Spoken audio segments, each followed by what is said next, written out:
Fear of not being heard. Fear of not being understood.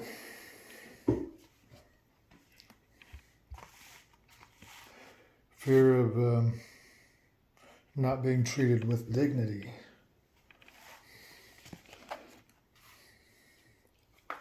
Let's take a look at True Love Guidelines number 11 and 12. The last two guidelines, that is.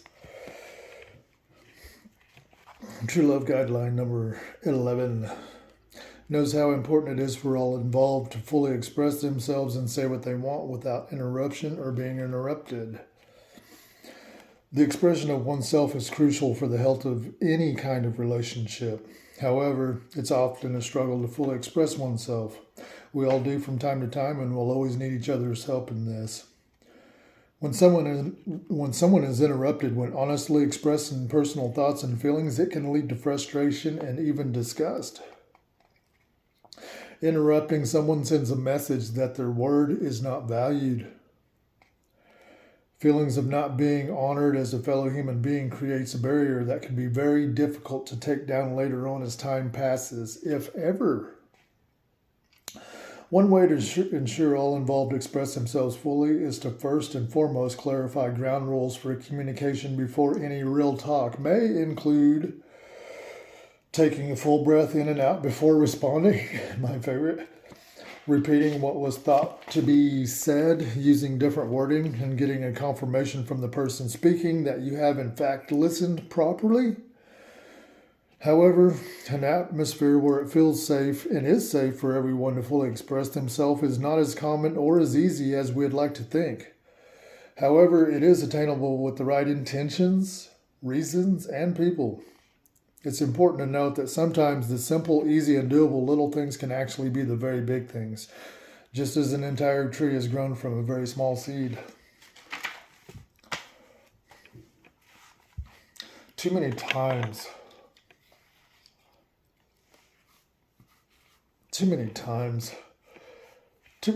we're just so disconnected and have such weak connections. We don't listen to each other worth a crap.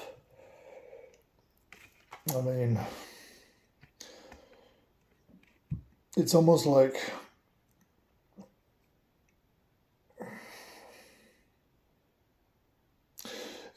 we're in the past couple of generations, my generation, the generation before me, and the generation after me. It's almost like we're all caught up in this thing, in this digital age, where we have attention spans that aren't so great. That's probably the theory is it's coming about by too much scrolling, social media, and the way we interact with our phones. And it's creating, or at least people say that it's creating short attention spans. Now that might be good in some things, but I think when it comes to communication with one another, that's terrible. Because we need to be able to hold our attention, to be able to let our focus just be in neutral and absorb what's being said, what someone's trying to communicate. Instead of just like standing there like holding our breath, waiting for what we already know we're going to say anyway, because we're afraid we didn't get heard or understood the first time. Then it gets tripped up amongst the communication, and it's just a bunch of stuff, and it's like there's not even any talking. It's all this speaking and no talking, no communication, no real listening. To me, listening is absorbing without getting caught up in emotions. Because sometimes, let's face it, some things are very emotionally triggering to hear. So an entire book could be written on this one thing, and there are many things on that.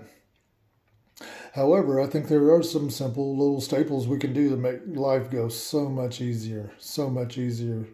For me, I don't know if it's just me, but I think one of the most powerful tools is trying to make a habit of always inhale deeply and exhale deeply before responding to anyone, anytime, anywhere. always, and to not let conversations move too quickly. Because when conversations are moving too quickly, it's like, well, you run the risk. There's a risk of it crashing pretty quick. It becomes reckless. Becomes reckless communication. It's more of a back and forth thing than a freaking no connection. And I see it done too much. And I see it done too much in all ages. I'm not talking about middle-aged people, or people are in between the ages of 30 and 40, 50, or elderly people, or young people, or teenage people. Seems to be a pretty common thing amongst all age groups, this communication problem. And I think it's something as simple as, for the most part, I mean, there's many reasons that cause communication issues, but I think the main one is so simple. It's right under our nose, and it's there every day. And it's like our communications could be such a higher quality with just adopting just a few ground rules for all communications. Doesn't matter whether it's sensitive topics or just talking or just whatever, just a little chit chat. I honestly believe that right there,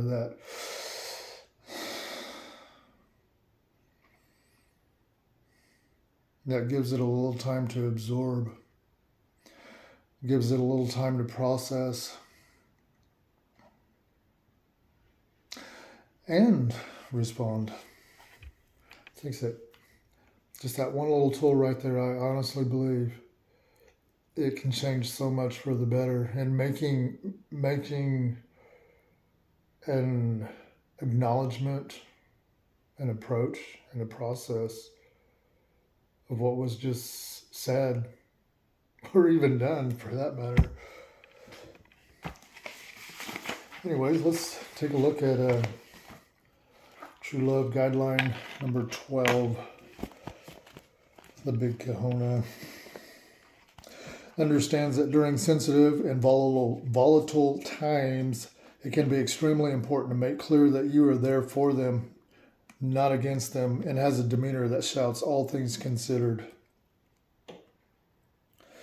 It can be challenging to navigate relationships during sensitive, volatile times, and the normal communication will not suffice.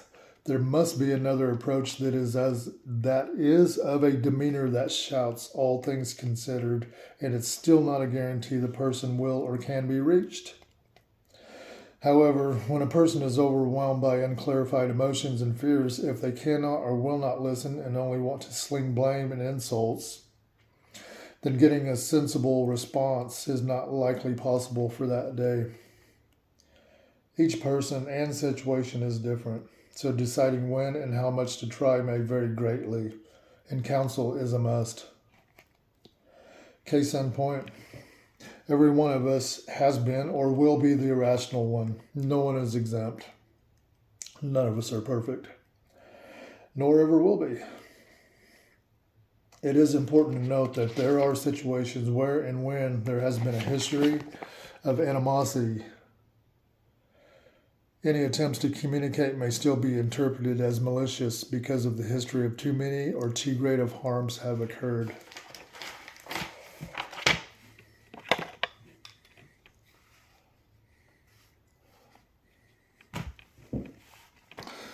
That right there, as you can see, what these guidelines are for are to help in dealing with emotional basket cases.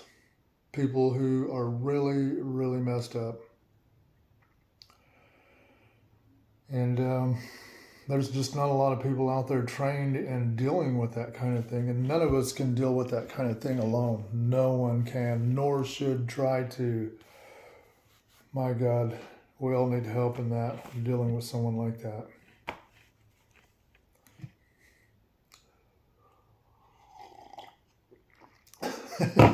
You know what's crazy? This can actually come in handy in dealing with teenagers. All teenagers, male and female, when they hit that certain age, they just start acting crazy, irrational as hell. Anyways, that also isn't too funny. Kind of, but yeah. So, this thing here, being able to talk someone down or get them to not be so crazy. I have no exact recipe for that. I have never found any way to do that. I mean, it varies. You just never know. To me, this is like the only thing I've came to that kind of fits in all situations, and even then, it's not a guarantee. It is not. Not with people who have dealt with me or me dealing with other people when, or if that time comes when it's very volatile or sensitive. It's just trying to communicate the fact that you're there for them and that you're not against them, and that your demeanor itself conveys an attitude. It's like, hey, all things considered, whatever it is, just try to get it out there so it can be processed, whatever it is. But anyways, there's some real fine lines in this. Usually dealing with people like that are people who are caught up in the middle of their alcoholism or drug addictions or combinations of both. And in that, trying to deal with people that cannot or will not get a little bit of sober time or clean time, yeah, dealing with them like that is not recommended at all. When they're ugly like that, it's like there's not a whole lot that can be done. I mean, maybe this in a certain way, but as for getting through to them, actually getting through, I've never really seen it happen too much. Once in a great while, I can remember back in the past where people had got through to me. And also, I can remember times when I'd gotten through to other people when they were being an emotional basket case, so to speak. But anyways, that's not just confined to that. There's other people who lose track of their emotions and can't handle their emotions. It comes in so many different ways, so many different packages, and it comes about in so many different ways. But the result is the same. The result is the same. Unclarified pains, unclarified fears. When unclarified pains and unclarified fears that aren't clarified and processed for what they truly are, they come out a big mess. They get suppressed, and then they explode. It's more common when what they call, the people that are people pleasers, they say that's the number one offender. And I do believe that is, that's the number one character defect, I think, that happens in our society. And there's many ways that people wind up being shaped that way in their character, where they keep stuffing their own wants and stuffing their own needs and put everybody else first and foremost. And they don't get none of their wants and needs clarified. And guess what? We just don't live on just water, food, and clothing. No, we got this emotional and psychological nutritions that we need. And when people don't get those things, they're just, it only takes a little bit too. Just a little bit. But that little bit, if they don't get it, like some people need assurance every now and then. Some people need compliments every now and then. Some people need I love you notes written. Everyone has different love languages or combinations of them. And then sometimes they vary from time to time. That's 15 minutes. We'll go over a few minutes. So, anyways, when it comes to this, it's like you really got to truly love somebody to be putting up with this kind of stuff. And to me, it's like there's two kinds of people, either their family or their family. I mean, pretty much. And eventually you will find a way, somehow, some way, someday, some month, some year, you'll find a way. Or at least it's equivalent, or at least get it addressed properly and put it in proper context.